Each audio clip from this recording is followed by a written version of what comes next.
Camacho, cántenlo en blanco y negro. La Casa del Gol Podcast. Amigas y amigos, ¿qué tal? Bienvenidos a esta primera edición de La Casa del Gol Podcast. Un gusto saludarles, mi nombre es Peter Yalup. Estaremos a partir de ahora acompañándoles en este formato absoluto de audio a través de las distintas plataformas, de las redes sociales, compartiendo con ustedes un poco de actualidad, de opinión, de historia, del deporte de multitudes, el fútbol, como siempre invitándolos a seguirnos en nuestras redes sociales, @lacasa_del-gol o @lacasa_del-gol en Instagram y también en TikTok, en donde estamos subiendo contenido diariamente en cuanto a lo que es el fútbol internacional, venezolano, europeo, Champions League, Copa Sudamericana, Copa Libertadores y demás, donde ustedes pueden dejar también sus opiniones, historia de los mundiales, preparándonos para lo que va a ser Qatar 2022. A partir de ahora intentando tener este feedback a través de este formato audio que estaremos compartiendo en algunos sitios que ustedes irán conociendo poco a poco para hablar y por supuesto pues siempre mantenernos en sintonía con lo que nos gusta, que es el fútbol. Quisiéramos iniciar haciendo un breve repaso por lo que fue el cierre de la temporada en el fútbol profesional venezolano, y es que la primera división ya definió sus cupos a copas internacionales, específicamente para lo que fue Copa Sudamericana. Clasificaron Estudiantes de Mérida, Caracas, Deportivo Táchira y Academia Puerto Cabello. Además, en Copa Libertadores aseguraron fase de grupos Metropolitanos y Monagas, para la fase 2 Carabobo Fútbol Club y en la fase 1 el cuadro de Zamora Fútbol Club de Barinas, que tuvo obviamente el mejor resultado, la mejor temporada regular en lo que fue el fútbol de primera división, consiguiendo nada más y nada menos que 55 puntos de 30 partidos jugados, es decir, de 90 puntos posible. Fue el equipo que alcanzó mayor cantidad, quedando 2 por debajo del cuadro de Metropolitanos. A pesar de esto, Zamora, quizás con una de las plantillas más cortas de los que estaban en los primeros puestos del fútbol venezolano, pues se terminó viendo afectado en lo que fue la fase final A, y ha culminado último en esta fase final A por debajo de Metropolitanos, que concluyó con 9 puntos, Monagas con 8 unidades y Carabobo con mejor diferencia de gol. Una diferencia de gol de 0, Zamora con -1 después de lo que fue la goleada en la última jornada de esta fase A del fútbol profesional venezolano. Fue una sorpresa para todos porque Zamora dependía de sí mismo luego de haber empatado en Maturín. En el estadio La Carolina terminó cayendo por goleada, y esto lo dejó fuera no solo de la fase de grupos, sino también de la posibilidad de obtener su quinta estrella de la mano del profesor Noel Chita San Vicente, en una temporada que, como bien lo había catalogado el asistente técnico Mauricio Lázaro en conversación con algunos colegas, pues lo habían realizado de la mano de una plantilla de guerreros, de triunfadores. En la última jornada Zamora fue víctima de no contar con Giovanni Welsh, quien para mí fue quizás uno de los jugadores más resaltantes de toda la temporada, al lado de Erickson Gallardo, que al parecer ya se marcha al fútbol estadounidense, de regreso esta vez en la USL. Recordemos que ya fue parte del Toronto, que hace vida en la MLS a pesar de ser de Canadá. Aparte de esto, pues también estuvo Antonio Romero, catalogado por muchos técnicos, incluso como el mejor jugador de la temporada, y regreso a la órbita vinotinto para Gallardo, para Yaniel Hernández. En cuanto a puntos, Zamora vino de menos a más, y esto se le aplaude y además se le agradece al profesor Noel Chita San Vicente por ese maravilloso trabajo que se realizó en la ciudad de Barinas, aún sin definir el futuro del máximo ganador, el técnico más ganador del fútbol venezolano, el profesor Noel Chita San Vicente, y que ya tiene en su haber 2 estrellas con la Furia Llanera. En cuanto a opinión se refiere, pues lo habíamos comentado a través de nuestras redes sociales. Creo que Zamora no fue víctima del torneo. Al ser víctima es por un desconocimiento. Creo que tanto la directiva como los cuerpos técnicos y jugadores tenían conocimiento de cómo se iba a realizar el formato. En el pasado se realizó un formato parecido, lo recuerdo en la segunda estrella de Zamora. Equipos como Carabobo venían siendo los más regulares en esos torneos cortos. Es cierto que se hacía por torneo, en apertura y clausura, y Carabobo ya había sido víctima también de un formato bastante parecido.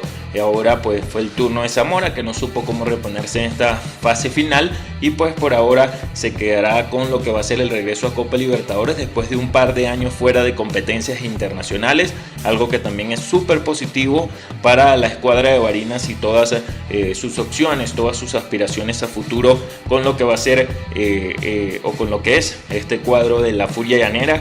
En esta oportunidad recordando que ya en Barinas hay dos equipos de primera división, como son Hermanos Colmenares y el cuadro blanco y negro. Vamos a hablar también de lo que va a ser este camino hacia el Mundial de Qatar 2022, porque hay muchos temas en la palestra, muchos temas interesantes de los cuales tenemos conocimiento, de los cuales se ha hablado tanto jugadores como directores técnicos especializados en lo que ha sido el tratamiento y ese balance de los jugadores para llegar de la mejor manera a la Copa del Mundo.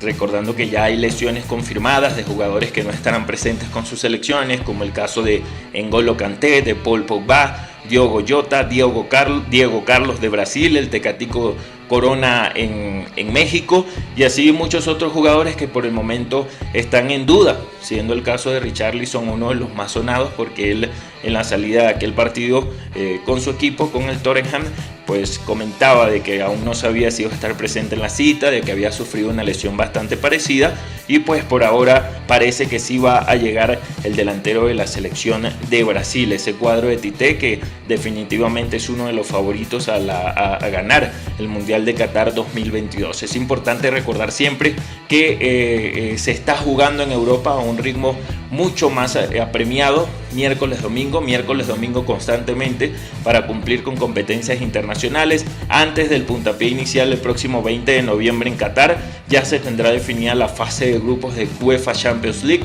también de UEFA Europa League, y por lo cual pues la mayoría de los equipos, sobre todo quienes tienen vida a nivel internacional, tienen que cumplir con bastantes compromisos. Se han iniciado las Copas de los Países, ya en España se dio pie a lo que es la Copa del Rey, esa segunda competencia bastante conocida con los equipos de las distintas categorías, pero que también inmiscuye lo que son los cuadros de la primera división. Pero hay dos frases importantes que nos gustaría regalarles el día de hoy. La primera de ellas de Carleto Ancelotti en la previa a lo que fue el duelo del cuadro del Real Madrid frente al Leipzig de Alemania. Le preguntaron a Ancelotti sobre cómo se están regulando los jugadores, y esto dijo el director técnico del Real Madrid. Si uno me dice, mira, yo no quiero entrar porque tengo miedo, quédate en casa, hay muchas películas buenas. Un especialista en manejar lo que son los camerinos, ahí estaban las palabras de Ancelotti, y bueno, de una forma bastante jocosa, como lo apremia siempre sus características en las ruedas de prensa. Él ya dejaba entrever que los jugadores del Real Madrid no se están guardando nada. Creo que la mejor forma de evitar las lesiones es seguir trabajando con normalidad, obviamente con un cuidado sobre todo fuera de las canchas, que es lo que está invitando a los jugadores de estas 32 selecciones que van a afrontar el próximo Mundial de Qatar desde el próximo 20 de noviembre. Pero hay otra palabra autorizada, nada más y nada menos, Lionel Andrés Messi, junto a nuestro colega Pablo Giral de DirecTV Sports. En esta entrevista hablaba también sobre la situación que viven los futbolistas previo a la máxima cita mundialista.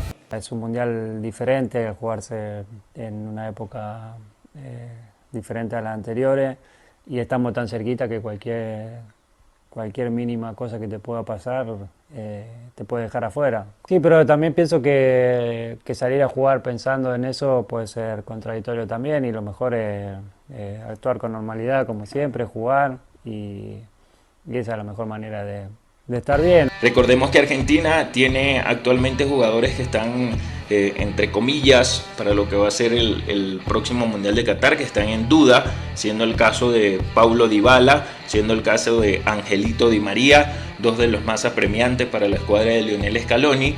Ya Messi pues hacía entrever un poco de lo que comentábamos anteriormente, de tratar de vivir todo con normalidad, con tranquilidad, de no pensar en eso y sobre todo seguir dando el máximo esfuerzo. Y el mejor ejemplo, nada más y nada menos que Lionel Messi, uno de los mejores de la historia, para muchos el mejor de la historia, que vive un gran presente con el cuadro del Paris Saint-Germain, tanto en la Ligue 1 como en la UEFA Champions League, y donde sigue siendo protagonista, ya superando la barrera de los 10 goles y de las 10 asistencias en la presente temporada. Va a llegar en el mejor momento futbolístico a lo que va a ser esta Copa en el Mundial de Qatar.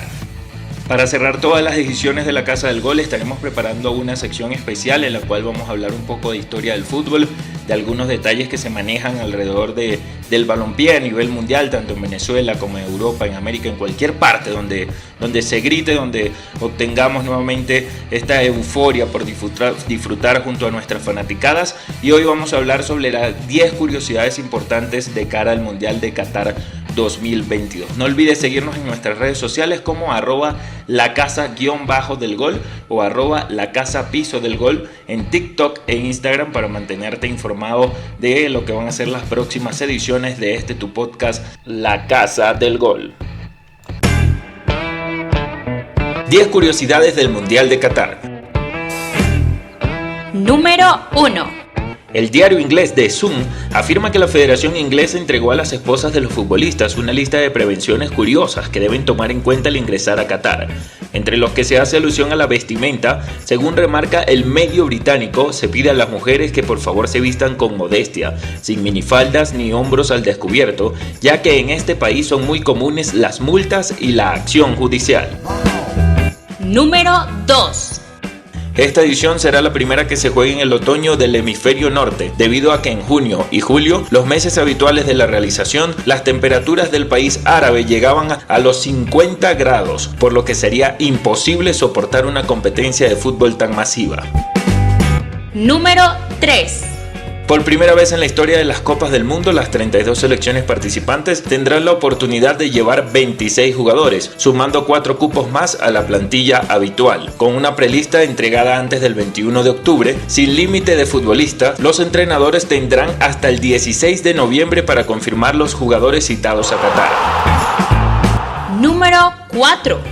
Italia fue víctima del formato utilizado por UEFA para definir los asistentes del Mundial y terminó quedando fuera por segunda ocasión consecutiva. A pesar de ocupar la sexta casilla del ranking global de selecciones, los vigentes campeones de la Eurocopa no lograron superar a Macedonia del Norte en repechaje y deberán verlo desde casa.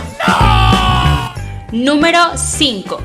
Karim Benzema disputará su segunda Copa del Mundo con Francia tras haber sido apartado de la selección por polémicas fuera de la cancha en el 2018, pero además se convertirá en el 16º ganador vigente del Balón de Oro en disputar un mundial después de Lionel Messi y Cristiano Ronaldo.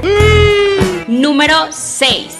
La selección que resulte ganadora a esta edición podrá tener una Navidad adelantada, pues la gran final se disputará el 18 de diciembre, a solo 6 días del nacimiento de Jesús para la religión católica. Y claro que Belén no será el escenario. La ciudad de Lusail, a 15 kilómetros de Doha, será el foco del mundo el día que la tierra se paraliza para conocer el campeón en el Día Nacional de Qatar. Número 7. De los 8 estadios que albergarán el Mundial, 6 fueron construidos desde cero. Al Baid Stadium de 60.000 personas, Al Tumama Stadium de 40.000 personas, el Estadio 974 Ras Abu Abud de 40.000 personas, el Education City Stadium de 40.000 espectadores, el Al Janoub Stadium de 40.000 espectadores y la sede de la gran final, el Lusail Stadium para 80.000 personas, mientras que el Ahmad bin Ali Stadium y el Khalifa International Stadium fueron remodelados para la ocasión. Número 8. El uso horario del país es el GMT+3, por lo que para Sudamérica serán 6 horas más que en Argentina y Chile, 7 horas más que en Venezuela, 8 horas más que en Perú y Colombia, por ejemplo. Número 9. A pesar de las distintas críticas por las políticas que enmarcan la cultura árabe, sobre todo en el trato con las mujeres, el logo del evento pretende unificar a Qatar con el mundo entero. Recordemos que el símbolo forma una especie de 8 o infinito en forma vertical. Las ondulaciones hacen referencia a las dunas del desierto árabe, además la naturaleza diversa que estará alrededor del evento, y el 8 para recordar los estadios que recibirán las selecciones. Número 10. Los mundiales son espacios de alegría e intercambio de culturas, por lo que uno de los temas más preocupantes ha sido la bebida. El CEO de Qatar 2022, Nasser Al-Khater, confirmó que fueron creados espacios para que las personas se pongan sobrias si han estado bebiendo en exceso. Según indica, la intención es que puedan disfrutar, mantenerse a salvo y sobre todo respetar la cultura local.